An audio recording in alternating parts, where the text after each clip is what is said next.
अपने हाथों को उठाओ। जितना वचन आज मैं सुनूंगा, मैं 100 गुना फलों को लेके आऊंगा प्रभु यीशु मसीह के नाम में। एक बार जोर से तारीफ कर दो खुदावंद आज के मौसम के लिए। इन जीसस नेम तारीफ कर दो जोर से। हालेलुया।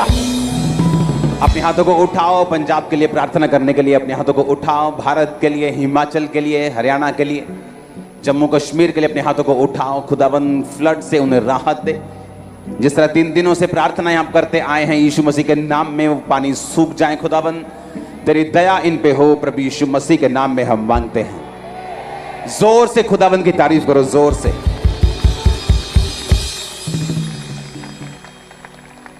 रोज की रोटी प्रोग्राम, आपको कॉन्ग्रेचुलेशन उस प्रोग्राम के लिए। आप सुनते हैं उसको? जो नहीं सुनते हैं उनको मालूम होना चाहिए। गूंज कम करो, सीधा करो, ऊंचा करो। रोज सुबह दोपहर को 1 बजे यूट्यूब के ऊपर। क्योंकि आप जो संडे और थर्सडे सुनते हो, उसके अलावा अगर आपको बाइबल स्टडी लेनी है, आपको और डीप जाना है और समझ रखनी है, तो वो आप लोगों के लिए। आप सेम नहीं होंगे अगर उसको सुना तो।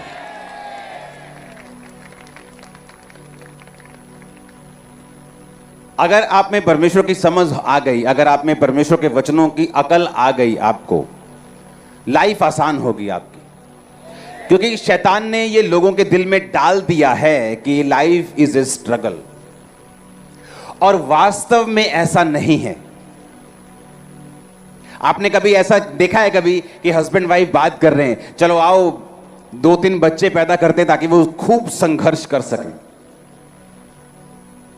खूब बीमार रहें जब वो बड़े हों, खूब फाइनेंशियल स्ट्रगल में रहें, बीमार हॉस्पिटल के बाद हॉस्पिटल घूमें, अच्छी तरह से बेइज्जत हों, चलो आओ 2-3 बच्चे पैदा करते हैं। ऐसा होता है क्या? एक मजदूर, एक लो इनकम क्लास फैमिली भी यही सोचती है अपने बच्चों को बाहर भेजना है पढ़ने के लिए। जो हमने संघर्ष किया है ये लोग नहीं करेंगे। क्योंकि बाइबल कहती है अगर तुम भले होकर, बुरे होकर अपने बच्चों को भली वस्तु देना जानते हो, तुम डाका भी मारते हो, चोरी भी करते हो अपने बच्चों को पालने के लिए, लेकिन परमेश्वर कहता तुम बुरे होकर अपने बच्चों को भली वस्तुएं देना जानते हो, तो तुम्हारा स्वर्गीय पिता अपने मांगने वालों को अच्छी वस्तुएं क्यों नहीं देगा? और जब ये बात आपके खाने में पड़ गई, सिक्योरिटी बैठ जाओ, ओके, अलर्ट होके बैठ जाओ, डोंट वरी। सुनो, जो परमेश्वर ने कहा अगर तुम्हें ये खाने में पड़ गई कि अगर तुम्हारा बुरा बाप, बुरे लोग अपने बच्चों को बुरे होकर अच्छी वस्तुएं देना जानते हैं, तो मैं तुम्हें क्यों नहीं दूंगा? तो ये खाने में जाना जरूरी है कि परमेश्वर हमें भली वस्तुएं देने के लिए अपने पास बुलाता है। और शैतान नहीं चाहता कि हम वो देखें जो परमेश्वर हमें दिखाना चाहता है। रोज की रोटी का जो पहला प्रोग्राम था उसमें क्या वचन दिया था कि शैतान जब हवा के पास आया, उसने कहा ये कौन सा फल है जो तूने खाने के लिए प्रभु ने मना किया है? कहती ये भले और बुरे के ज्ञान का वृक्ष है, सारे फल हम खा सकते हैं पर ये फल नहीं खा सकते क्योंकि जिस दिन हम ये फल खाएंगे मर जाएंगे। कहता चल ली ना होवे, वही तो फल है खाने वाला, यही खा के तो तू परमेश्वर दे समान हो जाना, तू परमेश्वर दे वांगू हो जाना, तेनू पता लगन लग जाना चंगी माड़ी हर गल दा। परमेश्वर नहीं चाहता तू ये वेखें। शैतान झूठ के साथ आता और वो झूठ के साथ आया और हवा को भरमाया। हवा ये भूल गई कि वो पहले से ही परमेश्वर के समान बनाई गई है। बाइबल कहती परमेश्वर ने आदम को, हवा को अपनी समानता में, अपने जैसा बनाया। एग्जैक्ट परमेश्वर ने अपनी कॉपी आपको और मुझको बनाया। तो ये पहले से ही हम कॉपी थे, तो उसको शैतान ने उसको भरमा दिया कि नहीं ये खाना पड़ेगा तेरे को। बाइबल कहती जब उसने खाया और परमेश्वर जब शाम को वाटिका में घूमने के लिए आया तो परमेश्वर ने कहा आदम तू कहां है? उसने कहा मैं तेरी आवाज सुनकर छुप गया था क्योंकि मैं नंगा था। उसने कहा किसने बताया तू नंगा है? क्या तूने वही फल खाया जो मैंने खाने के लिए मना किया था? कहना हाँ, हवा ने मुझे दिया और मैंने भी खाया।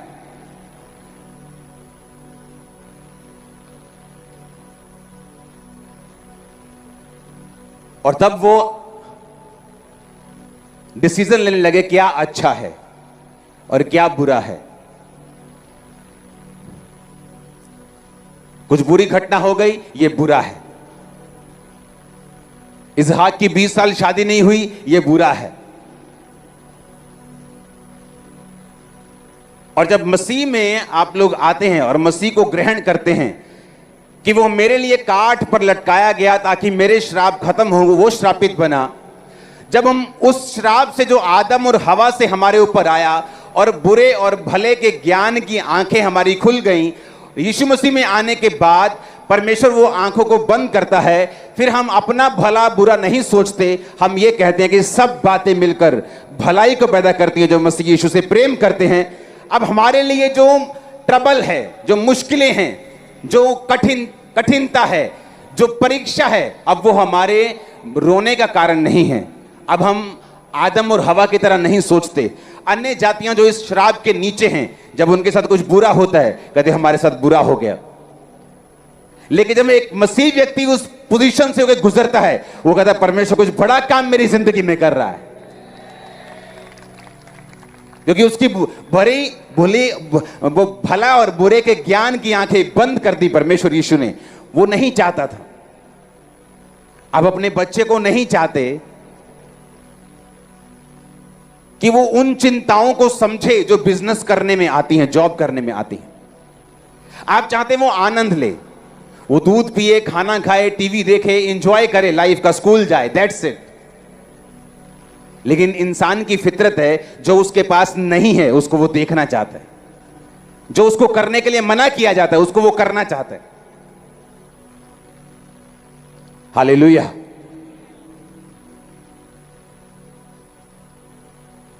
लूका 23 उसकी 26 से 43 आयत। जब वो उसको लेकर जा रहे थे तो उन्हें शमौन नामक एक कुरैनी को, जो गांव से आ रहा था, पकड़कर उसका क्रूस उस पर लाद दिया कि वो यीशु के पीछे पीछे ले चलें। लोगों की बड़ी भीड़ उसके पीछे होली और उसमें बहुत सारी स्त्रियां भी थी जो उसके लिए छाती पीटती और विलाप करती थी। यीशु ने उनके ओर मुड़कर कहा, हे यरूशलेम की पुत्रियों, मेरे लिए मत रोवो, पर अपने और अपने बालकों के लिए रोवो, क्योंकि वो दिन आते हैं जिसमें वो कहेंगे, धन्य है वो बांझ जो बांझ है, और वो गर्भ जो ना जने, और वो स्तन जो ना उन्होंने दूध पिलाया। यीशु मसीह के क्रॉस पर जब उनको लेके जा रहे थे तो स्त्रियां रो रही थी, और बाइबल कहती है जब औरतें रो रही थी तो परमेश्वर ने मुड़ के उनसे कहा कि हे यरूशलेम की पुत्रियों, मेरे लिए मत रोवो, पर अपने और अपने बालकों के लिए रोवो। आप जानते हैं यीशु मसीह ने ऐसा क्यों कहा? दो चीजें हैं। जब परमेश्वर का वचन बहुत सिंपल लेकिन एक्स्ट्रा पावरफुल है, जो समझ से, आम लोगों की समझ से बाहर है, लेकिन आपके लिए सिंपल भी है और पावरफुल भी है। जब परमेश्वर आपको यह कहता है कि तुझे भला और बुरे का ज्ञान रखने की जरूरत नहीं, तू जीसस क्राइस्ट को जब ग्रहण करता है, जब तू परमेश्वर में आता है जेन्युइनिटी के साथ, पवित्रताई के साथ, पूरे तौबा वाले मन के साथ परमेश्वर में चलता है, तो सब बातें मिलकर भलाई को पैदा करती। मेरा बिजनेस जल गया, भलाई पैदा हुई। विरोध आया, भलाई पैदा हुई। दुश्मनों ने मेरे खिलाफ बोला, भलाई पैदा हुई, मैं और आगे बढ़ गए। सुनो, इसका मतलब जब परमेश्वर आपको यह कहता है अपने दुश्मनों के लिए प्रार्थना कर और उनको आशीष दे, कहता है कि नहीं कहता? इसका मतलब ये कतई नहीं है कि परमेश्वर उनको छोड़ेगा।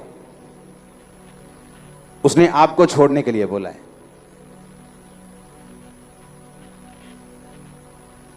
जिस दिन बाइबल की समझ आपको आती है, परमेश्वर कहता है अगर तू अपने दुश्मन को माफ कर दे तो तू उसके सिर पर अंगारों का क्या लगाएगा? ढेर लगाएगा।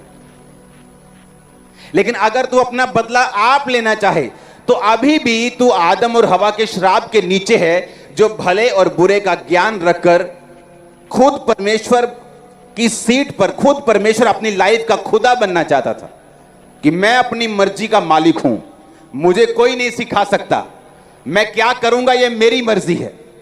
लेकिन परमेश्वर ने नहीं चाहता आप ऐसा करें। जीसस क्राइस्ट को जब लेके जा रहे थे, उससे पहले एक घटना हुई थी मत्ती 27 उसकी 24 से 26 में। पिलातुस ने देखा कि कुछ बन नहीं पड़ता परंतु हुल्लड़ बढ़ता जाता है, तो उसने पानी लेकर भीड़ के सामने अपने हाथ धोए और कहा, मैं यीशु मसीह के लहू से निर्दोष हूं, तुम जानो। जब पिलातुस ने देख लिया कि यीशु मसीह पे कोई दोष साबित नहीं हो रहा, जितने दोष ये लगा रहे हैं उनमें से कोई एक भी दोष प्रूफ नहीं है, कोई साबित नहीं हुआ, तो वो यीशु मसीह से कहता भी रहा, भाई साहब अगर आप मुंह से बोल दें एक बार कि आप निर्दोष हैं तो मुझे आपको छोड़ना पड़ेगा, क्योंकि आपके खिलाफ कोई भी सबूत नहीं है। तो यीशु मसीह ने कहा, मैं इनकी मर्जी से नहीं अपनी मर्जी से पकड़वाया गया हूं, ताकि मैं मारा जाऊं, तीसरे दिन मुर्दों में से जी उठूं। तो ये जो करना है कर। बाइबल कहती है पिलातुस बाहर आके एक कटोरा लिया, अपना हाथ उसमें धोया और बोला, मैं इस धर्मी के लहू से निर्दोष हूं। महायाजक नीचे बोले, जो भीड़ इकट्ठी करके गए थे, यरूशलेम के लोगों की भीड़ थी, वो यरूशलेम के निवासी थे, वो लोकल लोगों की भीड़ थी, उन्होंने भरमा दिया उसको, चल शाम का मुर्गा मेरी तरफ से, ये शाम की पार्टी मेरी तरफ से, ले उठा 2,000 सब, और बोलो यीशु मसीह का लहू हमारे और हमारी संतान पे हो, डोंट वरी, चढ़ा दो इसे क्रूस पे। और सब क्या बोले 25 आयत में, सब लोगों ने उत्तर दिया, इसका लहू हम पर और हमारी संतान पर हो। तो जब लोगों ने बोल दिया कि इसका लहू हम पर हो, हमारी संतान पे हो, तो बाइबल कहती पिलातुस ने छोड़ दिया बरअब्बा को, डाकू को छोड़ दिया, परमेश्वर को सौंप दिया कि जाओ इसको कोड़े लगाओ और उसके बाद क्रूस पे चढ़ा दो, कि जाओ इससे अब कोड़े लग गए तो क्रूस पे ले जाओ, खत्म कर दो इसको। और जब क्रूस पे चढ़ाने के लिए परमेश्वर को लेके जा रहे थे तो कोड़े लग चुके थे उस समय। तो बाइबल कहती है कि जब लेडीज रो रही थी तो परमेश्वर ने मुड़ के बोला, मेरे लिए मत रो, क्योंकि मैं जी उठने वाला हूं। सुनो, अब रोना है तो अपने बच्चों के लिए रो। आपको मालूम परमेश्वर ऐसा क्यों कह रहे थे? क्योंकि कुछ साल बाद, यीशु मसीह के जी उठने के कुछ ही दशक बाद, रोमन्स एम्पायर ने, रोमी लोगों ने उसी यरूशलेम पर अटैक किया, एक एक यहूदी को बंदी बनाया, उनके आराधनालय को तोड़ दिया, एक एक जन को बॉन्डेज के नीचे, बंधन के नीचे ले जाके पूरे शहर की महिमा खत्म करके 3600 लोगों का कत्ल कर दिया। और वो सारे कौन थे? जो ये कहते थे कि इसका लहू किस पे आए? हम पे आए और हमारे संतानों पे आए। तो वो एग्जैक्ट उसी टाइम की घटना है, यीशु मसीह के जन्म के कुछ दशक बाद, कि जब वो भी थे और उनके बच्चे भी बड़े थे और वो सारे मारे गए। 3600। परमेश्वर आपको जब बोलता है कि तुम माफ कर, इसका मतलब ये नहीं है कि परमेश्वर उनको छोड़ देगा जो क्राइस्ट और खुदा के किंगडम के खिलाफ है। उसने आपको बोला है माफ करने के लिए, ताकि आप फ्री रहें। क्योंकि संग्राम, उसने कहा तेरा नहीं, संग्राम किसका है?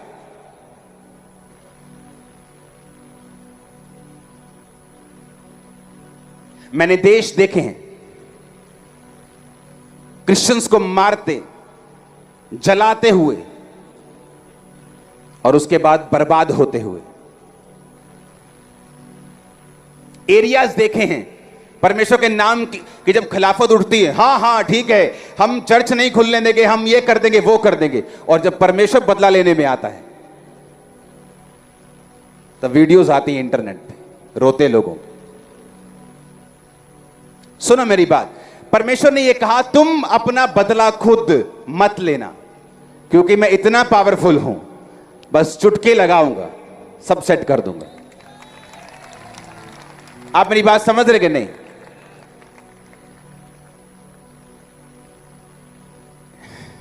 हालेलुया। सुनो मेरी बात, इसीलिए ये पावरफुल है, ये खतरनाक भी है। बाइबल कहती परमेश्वर के हाथों में पड़ना भयंकर बात है।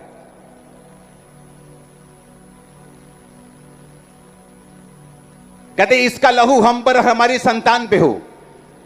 2-4 महीने कुछ नहीं होता तो इसका मतलब ये नहीं परमेश्वर भूल गया, वो लिख के रखता है। वो धर्मी की प्रार्थना को भी लिख के रखता है, वो तुम्हारे दुश्मन के शब्दों को भी लिख के रखता है। भूलने वाला नहीं है वो, और सबका बदला देता है वो। आमीन। इसलिए परमेश्वर इतना पावरफुल है, आपको लड़ने की जरूरत नहीं। आपको वो करना है जो परमेश्वर चाहता है। आमीन। इसलिए उसने कहा तुम अपना भला बुरा मत, अपने ज्ञान की आंखों को मत खोलो, जस्ट समर्पित कर दो मेरे सामने सब कुछ। तब उन लोगों को लगा कि यीशु मसीह की खिलाफत करेंगे, सब भीड़ हमारे साथ है, महायाजक हमारे साथ है, हमारा कोई क्या बिगाड़ लेगा। तो यीशु मसीह जब जा रहे थे, यीशु मसीह ने कहा उन स्त्रियों को कि मेरे लिए नहीं, अपने लिए और अपने बालकों के लिए रोवो, क्योंकि जो वो बोल के आए हैं पिलातुस के ग्राउंड में, वो उनको भारी पड़ने वाला है। इसलिए मैं कहता हूं यीशु मसीह जीवित परमेश्वर, उसके हाथों में पड़ना भयंकर बात है। और जब वो काम बदला लेने भी आता है तो बस कर देते लोग, दुखी हो जाते वो। हालेलुया। वो नहीं चाहता हमारी धर्म वो भरे और बुरे की आंखें खुले, हम धर्म पे चले, वो यही चाहता है। वो नहीं चाहता हम अपना भला बुरा सोचें, वो ये चाहता हम उसके हाथों में समर्पित रहें। जो परीक्षाएं हमारी लाइफ पे हैं, परमेश्वर के साथ वफादारी के साथ अपने टाइम को प्रार्थना में बिताकर, फास्टिंग में, पवित्र टाइम में बिताकर हम चलें, फिर देखो वो कैसे आपको गोल्डन बनाता है, डायमंड बनाता है आपको। क्योंकि वो ऐसा परमेश्वर भूलता नहीं वो कुछ भी। लोग मुझे बोलते हैं आप अपने सफाई में कुछ बोलते क्यों नहीं? क्योंकि मैं 17 साल 18 साल से देखता आया हूं। मैंने अपने खिलाफ बनाएगी एक भी वीडियो आज तक नहीं सुनी। बस 6-8 महीने बाद न्यूज आ जाती है, वो बंदा चढ़ गया चढ़ाई, या जेल चला गया, या मर गया, लुट गया, खप गया। अपने मुझे ना तो उनके बोलने का दुख होता है, ना उनके मरने का कोई सुख होता है। मैं अपना काम करता हूं, क्योंकि मुझे मालूम है जिस परमेश्वर की मैं सेवा कर रहा हूं वो सुन रहा है मेरी वीडियो मैं नहीं सुन रहा हूं, पर वो सुन रहा है, वो अपने आप देख लेगा, कोई प्रॉब्लम नहीं है। हालेलुया। इसलिए तो कहा कि परमेश्वर जो है ये जीवित परमेश्वर है। बाइबल कहती परमेश्वर ने इस जगत की नींव पानी के ऊपर डाली। धरती के नीचे खोदो क्या निकलता है? 70% समुद्र है, क्या है वो? अभी धरती खोदो को 10, 15, 20 फुट, पंजाब में 100 फुट, तो क्या निकलेगा? उसने पानी के ऊपर नींव डाली है, और इंसान पानी को 3 दिन भी झेल नहीं सकता अगर ये बाहर आ जाए, पर उसने नींव पानी के ऊपर डाली। कोई कैसा परमेश्वर होगा? इंसान इतने इतने पानी में 2-3 दिन रह जाए तो दुखी हो जाता है, सरकार को गालियां निकालने लग जाते हैं लोग, क्योंकि वो दुखी हैं, उनकी मदद करनी चाहिए। लेकिन परमेश्वर जो कहता है मैं पानी के ऊपर ही मैंने जगत की नींव डाली, उसको समझना, उसको जितना उसने बाइबल में लिखा है उतना उसको पढ़ो और उतने हिसाब से चलो, लाइफ बेस्ट हो जाएगी तुम्हारी, तुम्हारे बच्चों की, तुम्हारे फाइनेंस की।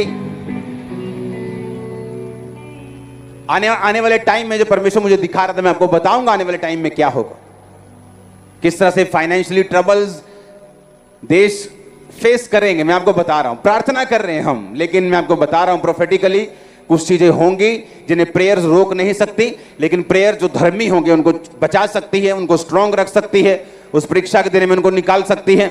लेकिन वो कुछ चीजें होंगी जो होंगी ही होंगी, कोई प्रेयर उन्हें रोक नहीं सकती। और वो आने वाला समय आसान नहीं लोगों के लिए, खासकर फाइनेंस में। हालेलुया। लेकिन बाइबल कहती है परमेश्वर ने इसीलिए तो आपको चुना है, ताकि जब आपको परमेश्वर ने चुना तो आपकी लाइफ आपकी इकोनॉमी पे डिपेंड नहीं करती, आपके मौसम पे डिपेंड नहीं करती। आप क्राइस्ट में छुप जाते हैं, भले और बुरे को देखना बंद कर देते हैं, सब बातें मिलकर भलाई को पैदा करती है। आप इस वचन पे चलना शुरू करते हैं और परमेश्वर भी हर चीज से भलाई को पैदा करना शुरू करता है। आप टेस्ट करके देखो, बाइबल कहती है टेस्ट करके देख यहोवा कितना भला परमेश्वर है। मेरी प्रेयर है आज से आप खुदावंद के वचन पे चल के टेस्ट करके देखें और टेस्टिमनीज के साथ वापिस आए यीशु के नाम। आमीन। ऊंचे वाला चाहिए, ये बरकत आपकी है। Hallelujah, hallelujah. यही परमेश्वर चेलों को समझा रहा था कि तुम किसी को कुछ मत कहना, तुम अपने दुश्मनों को आशीष देना, तुम उनका बदला मत लेना, उन्हें आशीष देना, श्राप के बदले श्राप मत देना। अगर तुमने ऐसा किया तो तुम अपनी लड़ाई लड़ चुके, फिर मैं तुम्हारी लड़ाई नहीं लड़ूंगा। हालेलुया। तुम वही काम करना जो मैंने तुम्हें करने के लिए बुलाया है, बाकी तुम मुझ पे छोड़ देना, क्योंकि संग्राम लड़ाई यहोवा की है, तुम्हारी नहीं। तुम आशीषित होने के लिए बुलाए गए हो, तुम परमेश्वर के साथ संगति करने के लिए बुलाए गए हो।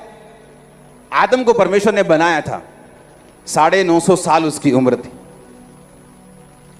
आपकी किडनीज जब ओरिजिनली बनाई गई थी तो इस तरह से बनाई गई थी कि 950 साल, 969, 70 साल, 1000 साल ये लगातार काम करेंगे, कभी खराब नहीं होंगे।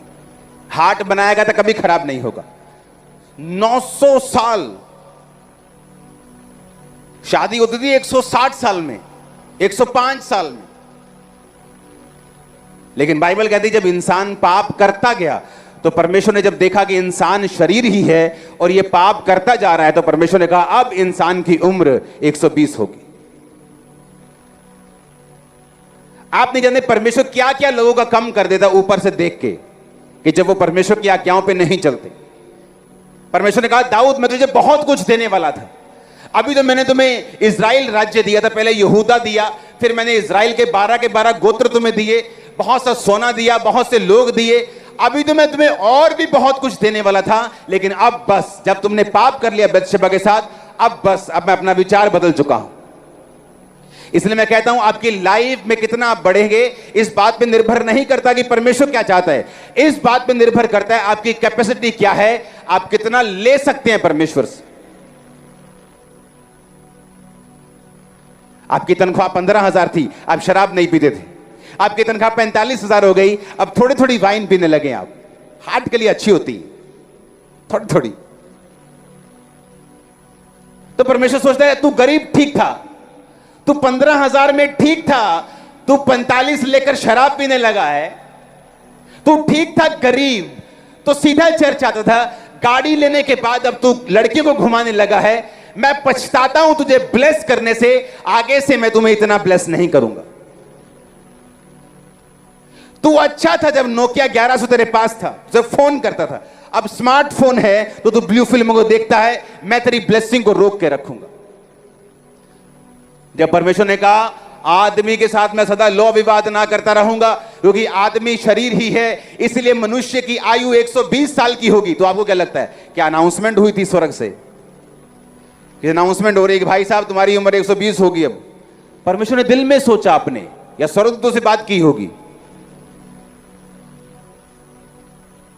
लेकिन जो लोग धरती पे एंजॉय कर रहे थे उन्हें यह बात नहीं मालूम थी। आज वही हाल लोगों का है, उन्हें मालूम नहीं कहां से वो कट हो रहे हैं, किधर से। आप स्टोरी सुनो लोगों की। मैं बड़ा आशीषित था, सन 1980 में मेरी बड़ी सेवकाई थी, सन 1995 में मेरा बड़ा बिजनेस था। उसके बाद क्या हुआ? परमेश्वर आपको टेम्परेरी आशीष नहीं देता। आप अपने बच्चों को एक दिन अमीर और एक दिन गरीब नहीं रखना चाहते।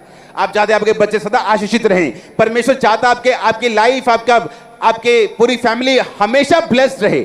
लेकिन वो इंसान की करतूतें हैं जो परमेश्वर आसमान से सोचता है कि अब इसकी ब्लेसिंग को मैं कम करूंगा। अपनी कैपेसिटी बढ़ाओ। कैसे? खुदा ने जो दिया। आप साइकिल पे थे, आप चर्च में आए पवित्रताई में चलते हुए, अब गाड़ी ले ली आपने, अब 2 रूहों को आप लेके आते हो चर्च में। खुदा कहता है मैं तुम्हें और दूंगा।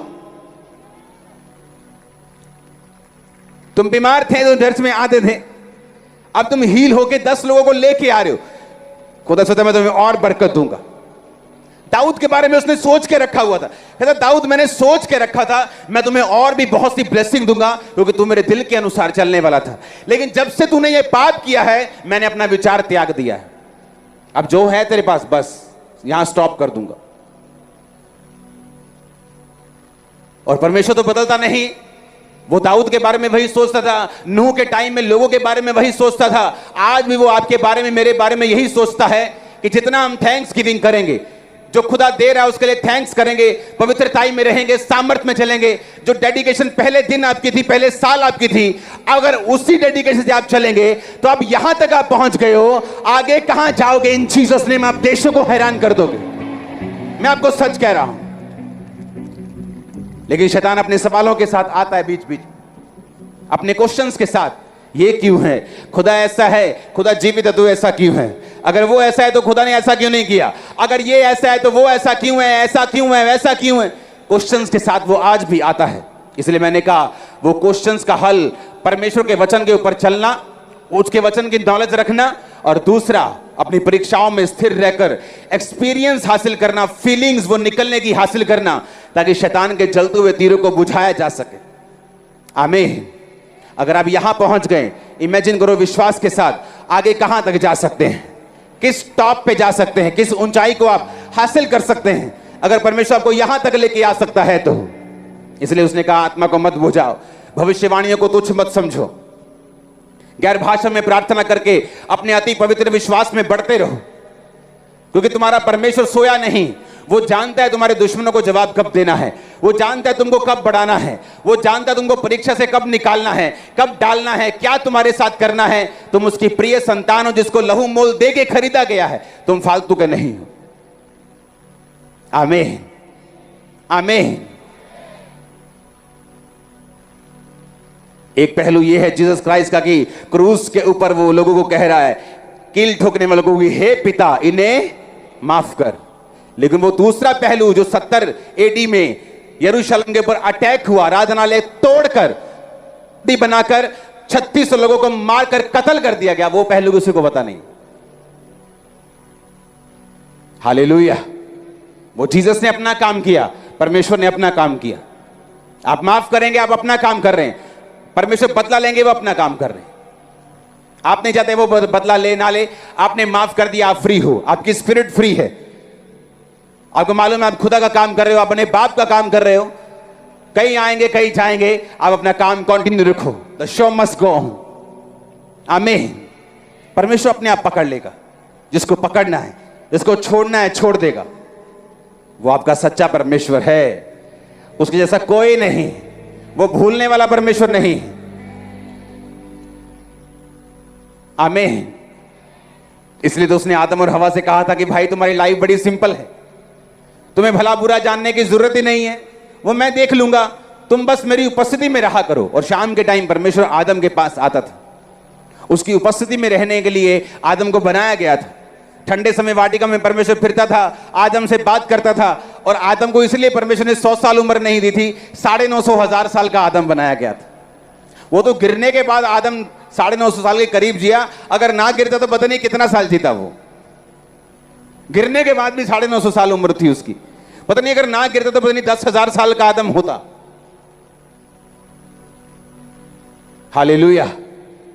क्योंकि परमेश्वर नहीं चाहता कि आदम की उम्र थोड़ी हो, क्योंकि परमेश्वर जिसके साथ समय बिताना चाहता था उसकी लंबी उम्र को देखना चाहता था, एक लॉन्ग टाइम परमेश्वर उसको देना चाहता था।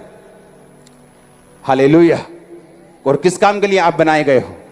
परमेश्वर का समय बिताने के लिए। आप डॉक्टर हो, ये आपकी दूसरी बुलाहट है। पहली बुलाहट क्या है? उसके साथ समय को बिताना, परमेश्वर के कामों को करना, ये पहला काम है आपका। और जब आप पहला काम अच्छी रीति के साथ करेंगे तो परमेश्वर मेक श्योर करेगा आपकी लाइफ की सारी चीजें, उम्र लंबी हो, वो ब्लेस्ड हो, वो शैतान के अटैक से बाहर हो। और आमीन ऊंचे वाला चाहिए। लेकिन जब वो देखेगा कि आदम को जिस काम के लिए बनाया गया वो काम तो छोड़ दिया उसने, वो तो फिर रहा है, वो तो भटक रहा है इधर उधर, और इसलिए परमेश्वर ने आदम को उसने लंगोट पत्ते के बना लिए थे। परमेश्वर ने बाइबल में लिखा कि उसने चमड़े के अंग रखे आदम को पहना दिए। चमड़ा कहां से आया? क्योंकि एक भेड़ कुर्बान की गई, उस भेड़ की कुर्बानी के साथ उसके चमड़े से आदम और हवा के नंगेपन को ढक दिया गया। वो भेड़ यीशु मसीह थी, और ये प्रोफेटिक वर्ड था कि यीशु मसीह की कुर्बानी से ही तुम्हारा नंगापन ढका जाएगा।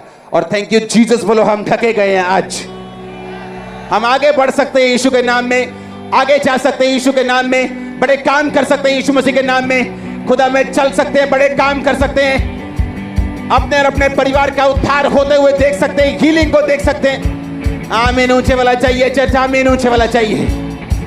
Hallelujah, hallelujah. लेकिन आज चर्च में बहुत से लोग आए होंगे, मेरे फाइनेंस के लिए प्रार्थना करवाने के लिए मैं आया हूं, तो उन्हें यह नहीं मालूम कि तुम अपने फाइनेंस की ब्लेसिंग के लिए पैदा नहीं हुए थे, तुम परमेश्वर के साथ समय बिताने के लिए पैदा हुए थे।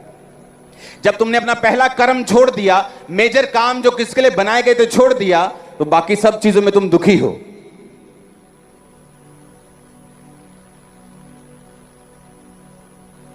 जिन लोगों को लगता है मेरा काम ही मेरा धर्म है, बहुत लोगों का ये डायलॉग है, मेरा काम ही मेरा धर्म है, मैंने बड़ा दुखी देखा है उनको, आज नहीं तो कल। वो काम हमारा दूसरा है, वो पहला काम कुछ और है। आमीन। आप जब लग गए उस पहले काम में, तो परमेश्वर आपका मकान बनाना शुरू कर देगा। कौन सा मकान? आपकी लाइफ रूपी मकान। चट्टान के ऊपर वो नींव को डालेगा, धीरे धीरे धीरे धीरे, क्योंकि जो चट्टान के ऊपर बनाए घर को टाइम लगता है, लेकिन वो पक्का बनता है। लेकिन जब आंधी और तूफान और बाढ़ें आएंगी तो तुम्हारा घर नहीं ढटेगा, क्योंकि वो पक्के के ऊपर बना, वो रेत के ऊपर नहीं बना हुआ। तो जब आप परमेश्वर में चलना शुरू करेंगे, दुनिया क्या कहती है? क्योंकि दुनिया इमरजेंसी में फिर काम नहीं आती, कहती तो बहुत कुछ है, ये रिश्तेदार भी बहुत कुछ कहते हैं, लेकिन इमरजेंसी में इनको पुकार के देखो, फोन बंद कर लेते रिश्तेदार। हाँ, अब मुझे जरूरत नहीं पड़ी 19 सालों से, लोग बताते फोन बंद कर लिया, मिलते नहीं जी, बात नहीं सुनते इमरजेंसी में। लेकिन ये बोल सकते हैं जीसस को मत मानो, चर्च मत जाओ, तुम्हारा धर्म बदल देंगे। लेकिन यीशु मसीह ने क्या कहा? इमरजेंसी के दिन तू मुझे पुकार, मैं तुझे उत्तर दूंगा। हालेलुया। मैं तेरा हाथ पकड़कर तुझे संकट से छुड़ाऊंगा, संकट के दिन मुझे पुकार, मैं तेरी महिमा को बढ़ाऊंगा, मैं तुझे छुड़ाकर। ओ आमीन ऊंचे वाला चाहिए चर्च। तो तू मुझे पुकार, इमरजेंसी में अपने रिश्तेदार को पुकारने की जरूरत नहीं। अगर तेरा संबंध परमेश्वर के साथ है तो कहता उसे पुकार। हालेलुया। और यही काम करने के लिए, परमेश्वर के साथ संबंध रिश्तों को कायम करने के लिए आप बुलाए गए। फिर आपको अपना भला बुरा सोचने की जरूरत नहीं। मैं 29 की हो गई हूं, मेरी शादी नहीं हुई, बड़ा बुरा हो रहा है। डोंट वरी, अच्छी चीजें, अच्छे हस्बैंड बनने में टाइम लगता है कई बार, आप बेस्ट को लोगे इन जीसस ने। अगर आप परमेश्वर में हो तो, अगर आप अपनी लाइफ को पवित्रताई में चला रहे हो, प्रार्थना में चला रहे हो, आपको बिलीव करना है कि मैं बेस्ट को लेने वाला हूं, मैं बेस्ट को लेने वाली हूं। आमीन, आमीन। आपको यह विश्वास करना है फिर, क्योंकि बाइबल कहती, परमेश्वर ने कहा कि सब बातें फिर मिलकर भलाई को पैदा करती हैं जो मसीह से प्रेम करते हैं, अर्थात वो जो उसकी इच्छा के अनुसार बुलाए गए। आप बुलाए गए हैं कि नहीं बुलाए गए? चुने भी गए हैं यीशु के नाम में, बैप्टाइज हैं, पवित्र आत्मा से भरे हुए उसकी संतान हैं। बेस्ट को लेने के लिए तैयार हो जाओ। आमीन। मेरे को खड़कदार चाहिए जरा ऊंचा सा। आमीन। शैतान की योजनाओं को समझो कि वो क्या कर रहा है, किस तरह से वो आपके इमोशन से खेलता है, आपकी भावनाओं से खेलकर आपको बड़े तरीके से धीरे धीरे एक एक स्टेप में जाकर फंसाकर, और फिर वो अपनी मर्जी को पूरा करने की कोशिश करता है। लेकिन परमेश्वर का आत्मा भी काम करता है। अगर आप वचनों को सुनेंगे, टेस्टिमनीज को सुनेंगे, संगति में बने रहेंगे, मन कई बार ना हो तो भी प्रेयर में बने रहेंगे, परमेश्वर साबित करेगा अपने भलाई को आपकी लाइफ के ऊपर। टेस्टिमनीज आपकी लाइफ का हिस्सा होंगे। आमीन ऊंचा चाहिए चर्च। Hallelujah, hallelujah. अपने हाथों को उठाओ, थैंक यू जीसस बोलते हुए। खुदावंद के कामों को करने के लिए तैयार रहो, और एक बड़ी टेस्टिमनी को पाने के लिए भी तैयार रहो यीशु मसीह के नाम में। आमीन ऊंचा चाहिए। मैंने कहा आमीन ऊंचा चाहिए चर्च।